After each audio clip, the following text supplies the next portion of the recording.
Hello everybody and welcome back to another video. I'm SocietySucks and today I'm checking out Evolution of the Battleships by Mitsi Studio. I've always been interested in weapons of war. I dislike war.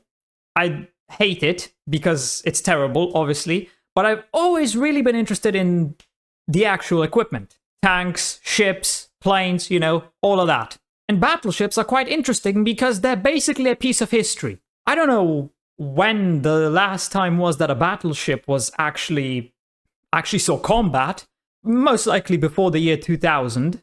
These days, aircraft carriers and missiles dominate. You don't really see battleships anymore, because they'd be useless. Well, not completely useless, but they get outclassed, which is why they just wouldn't really be worth having anymore. But let's see how battleships evolved over the years. Let us dive into the evolution of the battleships. You know, those massive gun-laden beasts of the sea built to blow other massive gun-laden beasts straight out of the water. Obviously, the most popular one would be Bismarck or Yamato. Of national power and prestige, projecting influence far beyond home shores.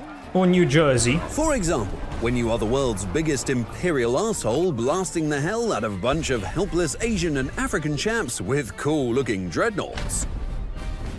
Did we kill them all, Henry? Splendid. Time for tea then. But before we get to the dreadnoughts and colonial gunboat diplomacy, let's rewind a bit. Our story begins long before turbines and turrets. We're going very far back. In the age back. of sail. From the 16th to the mid-19th century, the oceans were ruled not by engines, but by the wind. Skilled seamen would read it, ride it, not in a gay sense, and kill in its stillness.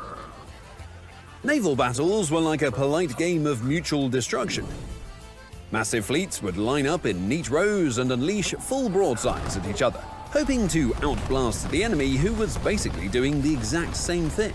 Can you imagine being in a battle like this? A brave and daring captain on the like, British it's almost guaranteed you're gonna die. Was getting a bit bored by these traditional tactics and decided to go full Leroy Jenkins, steering his ships straight through the French and Spanish formations during the battle. Yeah, so this was, I believe, the Battle of Gibraltar. This was when Napoleon was the master of Europe. Battle of Trafalgar.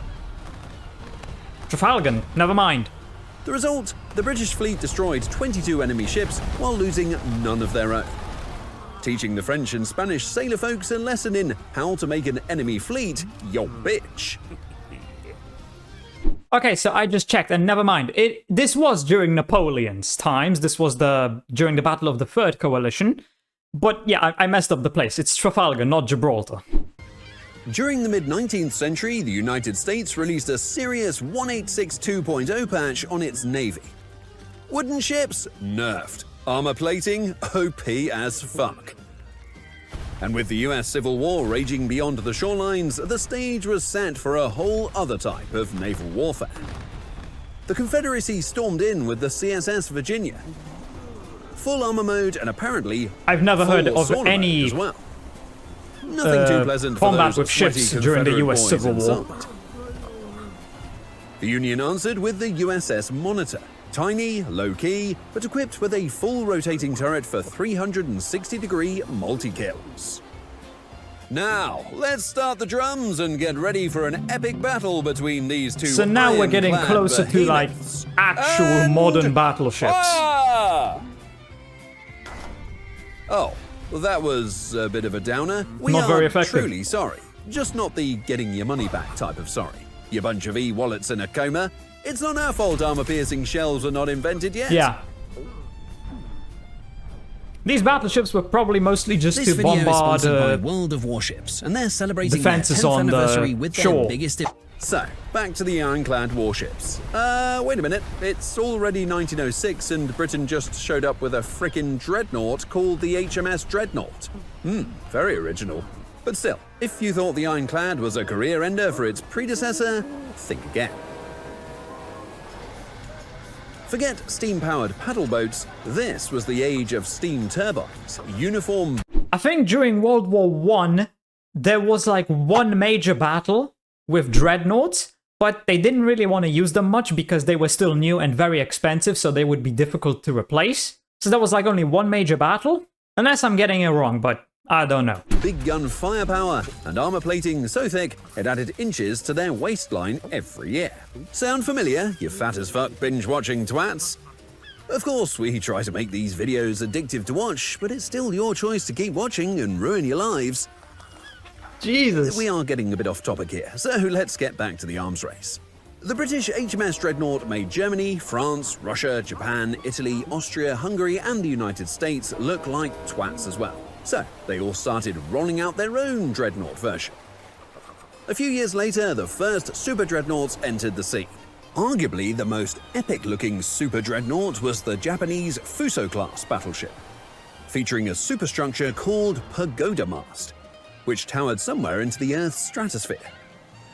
Maybe they did that because Japanese people are very short, and so they had to compensate for it. Please listen carefully how we used the word compensate to refer to their physical height without mentioning their penis size this time. We do not want to make the same joke over and over again about Japanese people you could having have just ignored it. microscopic-sized genitals. You're welcome. Anyway, during World War I, the British and German navies finally decided to throw down at the Battle of Jutland. Ah, Jutland, that's what it was called. The fight was massive, loud, and confusing. And in the end, nobody really won. Yeah, we know, super boring. But Britain had way more ships waiting in the wings, so they basically shrugged, dusted themselves off, and said, cool, we'll just keep ruling the seas anyway. After World War I, battleships basically hit the gym, bulking up with better engines, bigger guns, and tougher armor like they were prepping for round 2. Which they were. The Washington and London just naval 20 treaties years tried later. to prevent a round 2 by capping tonnage, displacement, and gun size. The idea? Avoid another economy-molesting arms race like the one that helped tee up World War I, known as Round 1. In theory, it was a noble goal. In practice, well, let's just say some countries treated the rules more like suggestions. Yeah, just like the Geneva Convention. Creative with design loopholes. It's not rules, it's just a suggestion. Said, yeah, we're not doing that. So, to spill the beans, these treaties didn't actually stop the arms race, but it did give us some truly weird and wonderful ships along the way. Take the Nazis, for example, who built a few pocket battleships. Honestly, just hearing the words Nazi pocket battleship in the same sentence is just weird. Swiss pocket knife? Sure. Nazi pocket battleships? What the fuck are you talking about? Oh, and it gets even better. Apparently they had a swastika and eagle slapped on their ass as well. So those are eagle on a swastika tramp-stamped Nazi pocket battleships for your all. Wunderbar. When the worldwide arms race became World War II, everyone was fixated on these state-of-the-art battleships and how they'd dominate the seas. But it didn't take long before it became clear that other weapons were changing the game big time. Like submarines, aircraft had carriers. been lurking as a threat since World War I, but the real game changer was aircraft, especially those launched from carriers. The attack on Pearl Harbor was the ultimate showdown, proving once and for all that air power was now the true ruler of naval warfare. It's kind of funny. To dominate on the sea, you have to control the air. Due to aerial attacks, the HMS Prince of Wales became the Prince of Fails, the German battleship Bismarck became Germany's Pissmark, and the Japanese battleship Yamato became... oh shit, why does nothing rhyme with Yamato? Tomato? Gelato? Nah, forget it. This whole joke became a wreck on its own, unfortunately. Let's just call her the world's largest about-to-be artificial coral reef. Throughout the course of World War II, aircraft carriers changed the game. Suddenly, naval battles didn't require ships to even see each other. What used to be up-close and personal brawls became long-distance relationships, with planes doing the dirty work. I mean, that's literally every weapon. Weapons have just become more and more long range. You don't even see each other anymore. I mean, you have drones, artillery, jets. Weapons have just been constantly getting longer range and more about stealth. So the enemy doesn't even see you. You don't even see the enemy. You just see like a signature, you fire, you hit it, and that's it. But the biggest battleship brawl was still on the horizon. At the Battle of Leyte Gulf, the largest naval clash in history, American and Japanese battleships finally went head-to-head. In the Surigao Strait, something poetic happened. 4 US battleships, once sunk or damaged at Pearl Harbor and later resurrected, executed the classic crossing the T maneuver. While doing so, they decimated the southern Japanese naval force.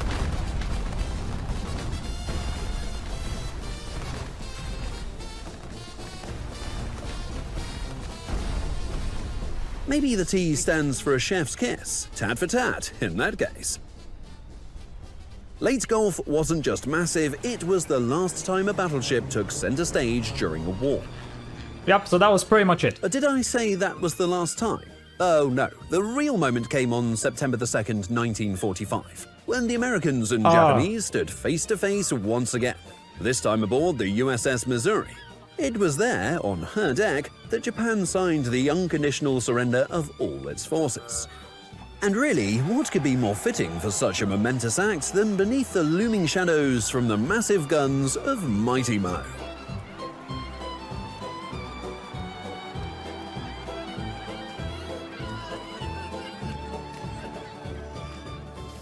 Okay, so I just checked the comments, and apparently the real last use of a battleship during combat was in the Persian Gulf War in 1991. And apparently the USS Wisconsin fired the last naval salvo. So yeah, battleships have not really been very important for what? 34 years now. They haven't seen combat for almost 3.5 decades. But yeah, I mean, it's like every weapon. Eventually it gets replaced by something better that completely outclasses it. That's just how it goes. You have to go with the times. Technology keeps advancing. But yeah, this was an interesting video. I didn't think it would start with ships that were actually still made of wood and had cannons, but apparently that was the very beginning. Yeah, they went from wooden ships with cannons to giant metal beasts, which eventually became pretty much completely useless because they were outclassed by aircraft carriers and submarines. So anyway, I hope you enjoyed this video. If you did, please consider subscribing and leaving a like. If you want to see more reactions like this one, check out this video right here. And with that, I hope I'll see you in the next video.